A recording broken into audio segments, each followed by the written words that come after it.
നമസ്കാരം. നമ്മൾ വളരെ ഗൗരവമായി എപ്പോഴും ചർച്ച ചെയ്യപ്പെടുന്ന ഒരു വിഷയമാണ് തൊഴിലില്ലായ്മ.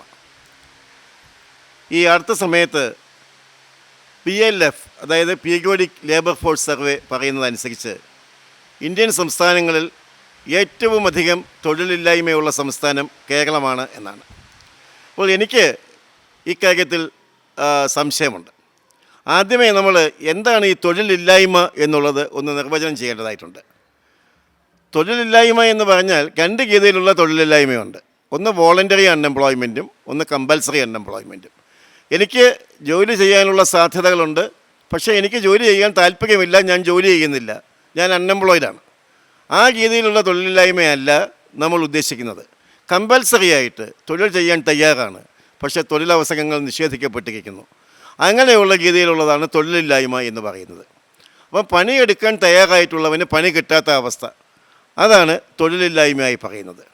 പക്ഷേ കേരളത്തെ പോലെയുള്ളൊരു സംസ്ഥാനത്തിൽ വളരെയധികം ആളുകൾക്ക് തൊഴിലില്ല എന്ന് പറയുമ്പോൾ അവിടെ ഏതെങ്കിലുമൊക്കെ രീതിയിലുള്ള തൊഴിലുകൾ ചെയ്യാനുള്ള സാധ്യതകളുണ്ട്, അല്ലെങ്കിൽ സാധ്യതകൾ കൂടുതൽ നമുക്ക് കണ്ടെത്താൻ സാധിക്കുന്ന അവസരങ്ങളുണ്ട്. അതിനെയൊക്കെ പൂർണ്ണമായിട്ടും നിരാകരിച്ചുകൊണ്ടാണ് തൊഴിലില്ലായ്മയെ പെരുപ്പിച്ച് കാണിക്കുന്നത് എന്നാണ് എനിക്ക് സൂചിപ്പിക്കുവാനുള്ളത്. ചുരുക്കി പറഞ്ഞാൽ ഈ ആനുകാലിക പ്രസിദ്ധീകരണങ്ങളിലും സാമ്പത്തിക സർവേകളിലും ഇപ്പോൾ ഇവിടെ ഞാൻ അവലംബമായി ഉപയോഗിക്കുന്ന പീരിയോഡിക് ലേബർ ഫോഴ്സിൻ്റെ സർവേയിലുമൊക്കെ തൊഴിലില്ലായ്മ വളരെ രൂക്ഷമാണെന്ന് പറയുമ്പോൾ അത് ചില മാനദണ്ഡങ്ങൾക്കനുസരിച്ച് തൊഴിൽ ചെയ്യാത്ത ആളുകളുടെ എണ്ണം വെച്ചുകൊണ്ട് തൊഴിലില്ലായ്മയെക്കുറിച്ച് പറയുന്നു എന്നുള്ളതല്ലാതെ ഇവർക്ക് ഈ നാട്ടിൽ ഒരു രീതിയിലും ഉപജീവനാർത്ഥം ഒരു തൊഴിൽ ചെയ്യാനോ തൊഴിൽ കണ്ടെത്താനോ സാധിക്കുന്നില്ലയോ എന്ന കാര്യത്തിൽ എനിക്ക് സംശയമുണ്ട്. എന്തായാലും ഈ കണക്കുകൾ ഞാനൊന്ന് പറയുകയാണെങ്കിൽ 2024 ജാനുവരി മുതൽ മാർച്ച് വരെയുള്ള കാലഘട്ടങ്ങളിൽ കേരളത്തിൽ 15 വയസ്സിനും 29 വയസ്സിനും ഇടയിലുള്ള ആളുകളിൽ ഏതാണ്ട് 30% തൊഴിലില്ലാത്തവരാണെന്നും സ്ത്രീകളിൽ ഈ വിഭാഗത്തിൽപ്പെടുന്നവർ 46% പേരും പുരുഷന്മാർ 24.3% തൊഴിലില്ലാത്തവരാണെന്ന് പറയുന്നു. രാജ്യത്ത് മൊത്തത്തിലുള്ള തൊഴിലില്ലായ്മ ഈ കാലഘട്ടത്തിൽ 17% എന്ന് പറയുന്നു.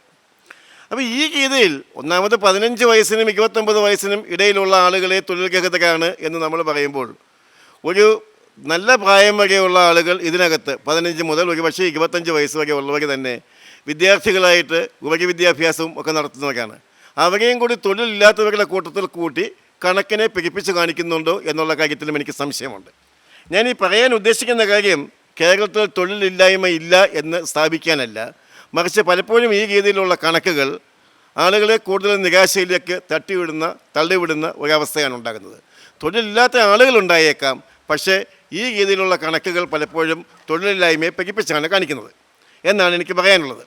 തീർച്ചയായിട്ടും ഗൾഫ് രാജ്യങ്ങളിൽ നിന്നുള്ള മടങ്ങിവരവ്, സർക്കാരിൻ്റെ ദീർഘവീക്ഷണമില്ലായ്മ, കാലോചിതമായിട്ട് വിദ്യാഭ്യാസത്തിനകത്തുണ്ടാകുന്ന മാറ്റങ്ങൾക്കനുസരിച്ച് പുതിയ തൊഴിലവസരങ്ങൾ സൃഷ്ടിക്കുന്നതിൽ ഉള്ള വൈമുഖ്യം, അതുപോലെ അഭ്യസ്ത വിദ്യരായിട്ടുള്ള ആൾക്കാർക്ക് വൈറ്റ് കോളർ ജോബിനോട് മാത്രം കാണിക്കുന്ന പ്രതിപത്തി, അഭ്യസ്ത വിദ്യ അല്ലെങ്കിൽ പോലും തൊഴിൽ ചെയ്യുവാനുള്ള ആളുകളുടെ മടി, ഈ വക കാര്യങ്ങൾ പലതും തൊഴിൽ ചെയ്യാനുള്ള ആളുകളുടെ താല്പര്യത്തെ കുറയ്ക്കുന്നു എന്നുള്ളതല്ലാതെ തൊഴിലേ ഈ സംസ്ഥാനത്ത് വളരെ കുറവാണ്, ഈ സംസ്ഥാനം ഒട്ടുമേ തൊഴിലില്ലാത്ത ഒരു സംസ്ഥാനമാണ് എന്ന് പറയപ്പെടുന്നതിൽ കാര്യമില്ല എന്നാണ് എനിക്ക് തോന്നുന്നത്.